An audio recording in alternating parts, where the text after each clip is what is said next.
ప్రజావేదిక కూల్చివేతకు సంబంధించి మరింత సమాచారం మా కరెస్పాండెంట్ రాజా రమేష్ ఇస్తారు.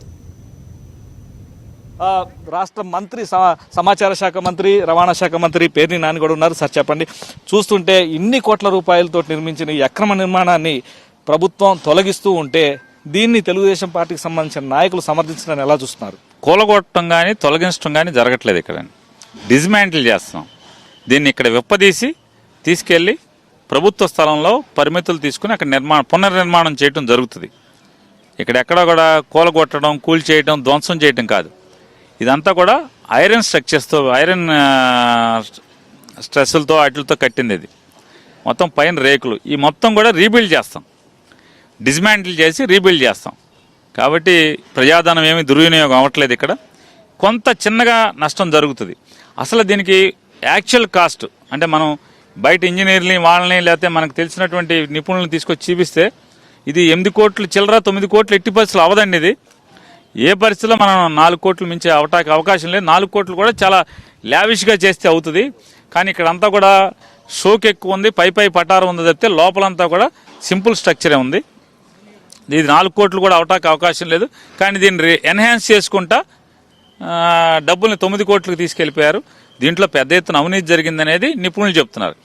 అయినా కూడా ఇవాళ మినిమైజ్ చేయడం కోసం దీన్ని ధ్వంసం చేయకుండా మొత్తం డిస్మాంటిల్ చేసి దీన్ని మళ్ళీ ప్రభుత్వ స్థలంలో సెక్రటరియట్ దగ్గరలో ఎక్కడన్నా కూడా రీబిల్డ్ చేయడం జరుగుతుంది. దీన్ని శుభ్రంగా అన్ని సామాన్లు పనికొచ్చే ప్రతి సామాన్ని కూడా వాడుకోమని జగన్ గారు చెప్పారు. దీన్ని వాడాలి, ఏది మనం పారేయకూడదు. ప్రతి సామాను కూడా మనం పునర్నిర్మాణంలో వాడుకోవాలి. జాగ్రత్తగా అన్ని సామాను జాగ్రత్త చేసి తీసుకురామని చెప్పారు. మినిమైజ్ చేయడానికి, నష్టాన్ని ప్రజాధనాన్ని మినిమైజ్ చేయడానికి మ్యాక్సిమం జగన్ గారు చెప్పారు. ఆ ఇన్స్ట్రక్షన్స్ ఇచ్చారు. దాని ప్రకారమే అధికారులందరూ కూడా చేస్తున్నారు. రెండవది అసలు దురుద్దేశం ఏంటంటే చంద్రబాబు నాయుడు గారు ఇదే హాల్ని ఇది ప్రజాధనం, జనం పన్నులు కట్టిన డబ్బులు అవినీతి చేయటం రెండవది అయితే, మొదటిది అసలు ఇక్కడ కడతాం అనేది తప్పు. రోడ్డుకి అవతల పక్కన కడితే అది వ్యాలిడ్ బిల్డింగ్, అది అన్ని అనుమతులు వచ్చాయి. అవతల కూడా ప్రభుత్వ స్థలమే ఉంది. కానీ అక్కడ కట్టకుండా ఇక్కడ కట్టడంలో ఉన్నటువంటి చంద్రబాబు గారి దురుద్దేశం ఏంటంటే దాన్ని లీగలైజ్ చేయడం కోసం, ఇల్లీగల్గా ఉన్నటువంటి నదిలో కట్టిన బిల్డింగ్ని దాన్ని లీగలైజ్ చేయడం కోసం, దానికి షెల్టర్గా, దానికి రక్షణ కవచంగా ప్రభుత్వ ధనం, ప్రజాధనం దుర్వినియోగం చేసి అక్రమంగా అన్ని చట్టాలకి వ్యతిరేకంగా రివర్ కన్జర్వేటరీ బోర్డు కానీ, గ్రీన్ ట్రిబ్యునల్ కానీ, లేకపోతే విజయవాడ అర్బన్ డెవలప్మెంట్ పర్మిషన్స్ కానీ, ఏ పర్మిషన్స్ లేకుండా, ఎన్విరాన్మెంటల్ క్లియరెన్స్ లేకుండా పర్యావరణ విరుద్ధంగా, పర్యావరణ చట్టాలకు విరుద్ధంగా దీన్ని ఇక్కడ నిర్మాణం చేయడంలో ఒకటే ఆయన లక్ష్యం ఏంటంటే దీన్ని కనుక అవతల కట్టి ఉంటే రోడ్డుకి అవతలే సక్రమైన బిల్డింగ్ అయ్యేది. కేవలం తన ఏదైతే లింగమనేని రమేష్ గారి ద్వారా గిఫ్ట్ పొందాడో ఆ గిఫ్ట్ పొందిన బిల్డింగ్ని కాపాడుకోవడం కోసమే ప్రభుత్వం చేత ఈ తప్పు చేయించాడు, ప్రభుత్వంలో ఉండి తప్పులు చేశాడనేది ఇవాళ మనకు అర్థమవుతుంది. అదొకటే కాదు, ఇవాళ కోర్టు తీర్పుల ప్రకారం కూడా మనకు అర్థమైంది. త్వరలోనే చాలామంది ఇంత చట్ట వ్యతిరేకంగా ప్రజాధనాన్ని దుర్వినియోగం చేసినందుకు ఈ డబ్బులు ఎవరెవరైతే అప్పుడు అనుమతులు ఇచ్చి ఇవన్నీ కూడా కట్టాక పర్మిషన్లు ఇచ్చారో ప్రతి ఒక్కరి దగ్గర కూడా రికవరీ కోసం చాలామంది ప్రయోజన వ్యాజ్యం కూడా వేయడానికి సిద్ధంగా ఉన్నారు.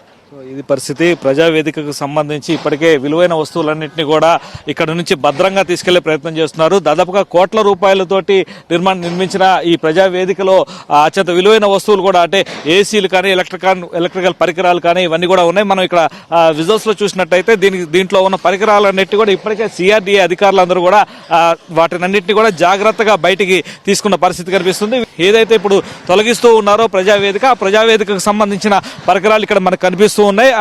విలువైన ఏసీలు కానీ, ఫర్నిచర్ కానీ, వీటన్నిటిని కూడా చివరికి శానిటరీకి సంబంధించిన అంశాలని కూడా మనం చూడొచ్చు. ఇక్కడ శానిటరీ అంశాలని కూడా ఎక్కడా కూడా ఇబ్బంది లేకుండా, వాటిని ధ్వంసం చేయకుండా, వాటిని జాగ్రత్తగా బయట పెట్టి వాటన్నిటిని కూడా తిరిగి ఉపయోగించుకునేందుకు ప్రభుత్వం మళ్ళీ కొత్తగా నిర్మించబోయే ప్రజలకు అనుగుణంగా, ప్రజలకు సంబంధించిన సమస్యలను పరిష్కరించే ఒక వేదికను నిర్మించే నేపథ్యంలో వాటన్నిటికీ కూడా ఈ పరికరాలన్నింటినీ కూడా పూర్తి స్థాయిలో వినియోగించుకునేందుకు గాను జాగ్రత్తగా తీసి పక్క పెట్టడం జరిగింది. మనం ఇక్కడ విజువల్స్ లో చూసినట్టయితే దీనికి సంబంధించిన ఫర్నిచర్తో సహా మొత్తం అన్ని ఏసీలతో సహా మొత్తం అన్ని పరికరాలని, లోపల ఉన్న కంప్యూటర్లను కానీ, లేదంటే అతిథులు వచ్చినప్పుడు కూర్చోవడానికి ఉపయోగించిన కుర్చీలు కానీ, చైర్లు కానీ, లోపల ఉపయోగించే డయాస్కు సంబంధించిన అంశాలు అంశాలని కానీ వీటన్నిటిని కూడా అధికారులు జాగ్రత్తగా పక్కకు పెట్టడం జరిగింది. వీటన్నిటిని కూడా తిరిగి ఏదైతే కొత్తగా నిర్మించబోయే ప్రజావేదిక ఉంటుందో ఆ ప్రజావేదికకి వినియోగించుకోవడానికి, అంటే ఎక్కడ కూడా ప్రజాధనాన్ని దుర్వినియోగం కాకుండా సాధ్యమైనంత వరకు వాటన్నిటిని కూడా కాపాడుతూ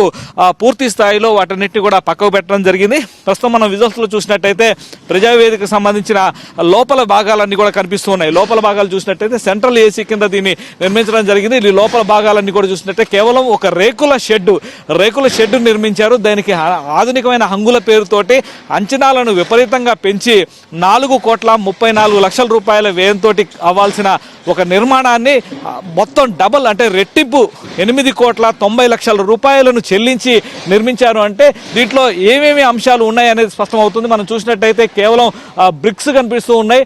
ఐరన్ పోల్స్ మీద ఈ నిర్మాణం అంతా కూడా ఆధారపడి ఉంది. ఐరన్ పోల్స్ వీటన్నిటి కూడా తిరిగి మూవబుల్గా ఇతర ప్రాంతాల్లో ఉపయోగించుకోవచ్చని ఇక్కడ ఉన్న అధికారులు కూడా చెబుతూ ఉన్నారు.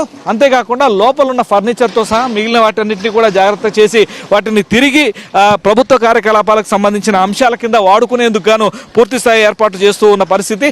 ఇంత ప్రజాధనం దుర్వినియోగం అవటం, ఇక్కడ చట్టాలను పూర్తి స్థాయిలో ఉల్లంఘించి పూర్తిగా ఏవైతే నదీ పరివాహక చట్టాలు కావచ్చు, సిఆర్డీఏకి సంబంధించిన నిబంధనలు కావచ్చు, పూర్తిగా నేషనల్ గ్రీన్ ట్రిబ్యునల్ ఇచ్చిన ఆదేశాలు కావచ్చు, వీటన్నిటినీ కూడా పూర్తిగా పక్కకు పెట్టి ఒక అక్రమ నిర్మాణాన్ని 8,90,00,000 రూపాయల వ్యయంతో రాష్ట్ర ప్రభుత్వమే నిర్మించి ఈ రోజున ఇటువంటి అక్రమ నిర్మాణాన్ని పూర్తి స్థాయిలో తొలగిస్తూ ఉంటే పూర్తిగా దీన్ని రాజకీయం చేసేందుకు తెలుగుదేశం పార్టీకి సంబంధించిన నాయకులు విమర్శలు చేస్తున్నారని ఒకవైపున మంత్రులు కూడా పెద్ద ఎత్తున ఆరోపణలు చేస్తున్నారు. మనం చూసినట్టయితే దాదాపుగా 60% పైగా ఈ ప్రజావేదికకు సంబంధించిన నిర్మాణం తొలగింపు కార్యక్రమం అనేది పూర్తయింది. మరికొన్ని గంటల్లోనే పూర్తి స్థాయిలో ప్రజావేదికకు సంబంధించి పూర్తిగా ఉన్న అంశాలన్నింటినీ కూడా తొలగిస్తామని ఇక్కడ ఉన్న అధికారులు కూడా చెప్తున్నారు.